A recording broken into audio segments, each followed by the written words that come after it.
राधे राधे। जय श्री कृष्णा, जय कुंज बिहारी, जय श्री हरिदास। भक्तों, लड्डू गोपाल की एक सत्य लीला कथा मैं आपको सुनाऊंगी, जिसे सुनकर आपकी आंखों से भी आंसू नहीं रुक पाएंगे।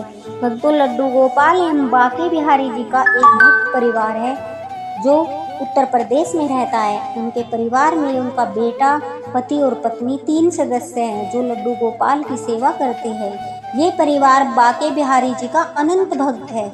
जब भी बिहारी जी की कृपा उन पर होती है तो वह इनको वृंदावन बुलाते हैं और लड्डू गोपाल को लेकर यह परिवार बाके बिहारी जी के दर्शन करने जाता है।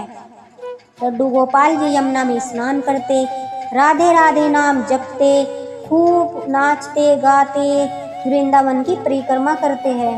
भक्तों, बाके बिहारी जी का जो भी भक्त होता है उसे बिहारी जी उस समय बहुत प्रसन्न होते हैं जब भक्त वृंदावन जाता है, क्योंकि उस समय भक्त का भाव जो होता है वो इतना सुंदर होता है। मुख में राधा नाम, गोदी में छोटे से लड्डू गोपाल, झूमते हुए चेहरे पर मुस्कुराहट, बाके बिहारी जी से मिलने की जो ललक होती है, कहीं हम दर्शन के बिना न रह जाए, भक्त के मन में चलता रहता है कि किसी तरह बिहारी जी के दर्शन हो जाए। उस समय बिहारी जी बहुत प्रसन्न होते हैं कि देखो, मेरे भक्त मुझसे मिलने आए हैं। वृंदावन हम बाके बिहारी जी की मर्जी के बिना नहीं जा सकते। जब राधा रानी और बाके बिहारी जी की दया हम पर होगी तभी वह हमें वृंदावन बुलाएंगे। भक्तों, जिसकी सत्य घटना मैं आपके साथ शेयर कर रही हूँ, उनका नाम सीमा है। सीमा जी बचपन से ही बाके बिहारी जी की अनंत भक्त है।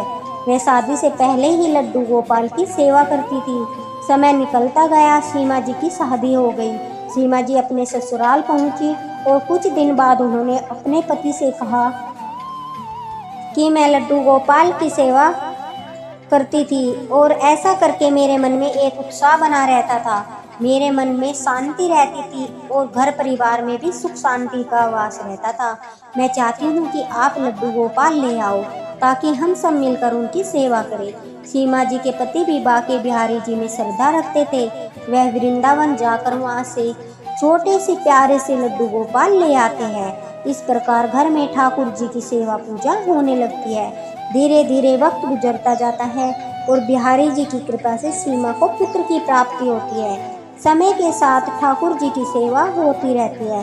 बेटा भी अब 7 वर्ष का हो गया, जो बहुत ही संस्कारी है और लड्डू गोपाल जी के साथ खूब खेलता है।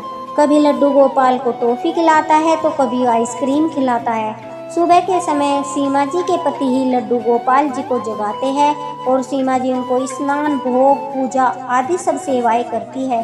रोज का यही नियम था। सब अच्छा चल रहा था। एक दिन सीमा जी के पति जब ऑफिस से घर की ओर आ रहे थे तब उनका एक्सीडेंट हो जाता है। सीमा जी को जब यह खबर मिलती है तो वह हॉस्पिटल पहुंच जाती है। चोट ज़्यादा नहीं थी, लेकिन फिर भी कुछ दिन के लिए डॉक्टर उनको एडमिट कर लेते हैं। ऐसे में सीमा जी को अपने बाल गोपाल लड्डू गोपाल की चिंता होती है कि अब उनकी सेवा कौन करेगा। ऐसे सोचते सोचते सीमा जी को अपनी एक फ्रेंड की याद आती है जो हमेशा सीमा जी से कहती थी कि उनको भी लड्डू गोपाल की सेवा करनी है। उनका भी बहुत मन करता है कि वह छोटे से लड्डू गोपाल अपने घर में लाए, लेकिन उनका बेटा अभी मात्र 2 साल का था। इसलिए वह कहती थी, जब मेरा बेटा थोड़ा बड़ा हो जाएगा तब मैं लड्डू गोपाल की सेवा करूंगी, क्योंकि इनकी सेवा करना कोई एक दिन का काम नहीं है। सीमा जी सोचती है कि मैं कुछ दिन के लिए, जब तक हॉस्पिटल में छुट्टी नहीं मिल जाती, लड्डू गोपाल जी की सेवा अपनी फ्रेंड को करने देती हूँ। लड्डू गोपाल को उनके घर भेजने का सीमा जी का बिल्कुल भी मन नहीं था, किंतु उनकी मजबूरी के कारण लड्डू गोपाल की सेवा वह अपनी फ्रेंड को दे देती है। सीमा जी लड्डू गोपाल से कहती है, हे मेरे बाल गोपाल, हे लड्डू गोपाल, मैं जल्दी ही आकर आपको वापस घर ले जाऊंगी।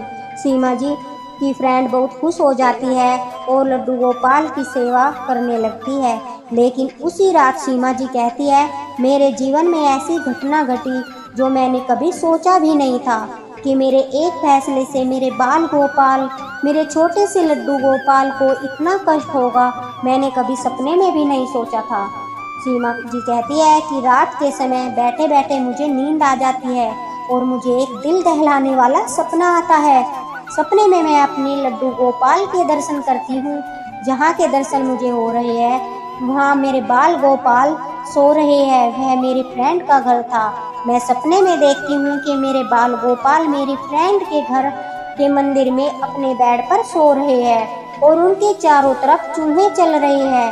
बाल गोपाल के ऊपर कभी उनकी चादर पर, कभी उनके हाथों पर, कभी पूरे विग्रह पर चूहे घूम रहे हैं। सपने में मुझे ऐसा लगता है मानो कि वह चूहे मुझे काट रहे हो। मैं सपने में जोर जोर से रोती रहती हूँ, लेकिन मैं अपने हाथ पैर भी नहीं हिला पाती। तभी मेरे बाल गोपाल का विग्रह बोल उठता है, मैया मैया, आप कहाँ हो मैया? मुझे यहाँ से ले जाओ मैया, ये चूहे मुझे काट रहे हैं मैया, मुझे दर्द हो रहा है। झटपटाकर मेरी आंखें खुल जाती है तो मैं अपने आप को हॉस्पिटल में पाती हूँ। मुझे याद आता है कि मेरे छोटे से बाल गोपाल, मेरे लड्डू गोपाल तो मेरी फ्रेंड के घर में है। मेरा मन होता है कि मैं अभी दौड़कर जाऊं और अपने बाल गोपाल को गोदी में उठा लूं, लेकिन मेरी कुछ समझ नहीं आ रहा था। मैं बस जोर जोर से रोई जा रही थी। मैंने अपनी फ्रेंड को कॉल लगाया, लेकिन वह मेरा कॉल उठा ही नहीं रही थी। मैंने अपने मन में सोचा कि मैं अभी उसके घर जाकर अपने बाल गोपाल को देखकर आती हूँ। मुझे यह सपना क्यों आया और मैं बेचैन होकर लगातार रो रही थी। मेरी ऐसी हालत देखकर मेरे हस्बैंड मुझे कहते हैं कि मैं अब ठीक हूँ, तुम टैक्सी करके बाल गोपाल के पास चली जाओ। मेरा सपना सुनकर वह भी बेचैन हो उठते हैं। मैं जल्दी से रात के 3 बजे टैक्सी करके अपनी फ्रेंड के घर पहुँच जाती हूँ। वह मुझे देखकर चौंक जाती है और पूछती है आखिर हुआ क्या है। उसको एक भी नहीं बात बताती और ना ही उसकी सुनती। मैं सीधा दौड़कर मंदिर में जाती हूँ। वह भी मेरे पीछे पीछे आती है और कहती है कि सीमा आखिर हुआ क्या है, तुम ऐसे घबराई हुई क्यों हो? जब मैं उसके मंदिर में जाती हूँ तो मुझे अपनी आंखों पर विश्वास नहीं होता। मैं देखती हूँ कि गोपाल के बेड के पास चूहे इधर उधर भाग रहे थे और वो कभी उनके ऊपर चढ़ रहे थे तो कभी उनकी चादर कुतर रहे थे। मैं दौड़कर अपने बाल गोपाल को गोदी में उठा लेती हूँ और अपनी फ्रेंड को अपने सपने के बारे में बताती हूँ। वह भी रोने लगती है और कहती है मुझे मालूम नहीं था। लड्डू गोपाल से भी माफ़ी मांगती है, कहती है हे बाल गोपाल, आपने तो मुझे सेवा का मौका दिया था, लेकिन मैं उसे अच्छे से नहीं निभा पाई, मैं आपका ख्याल नहीं रख पाई। वह रो रो कर कहती है और आपको मुझे अपने पास सुलाना चाहिए था। यह कहते ही वह लगातार रोती रहती है। लड्डू गोपाल जी मुझे माफ़ कर दो।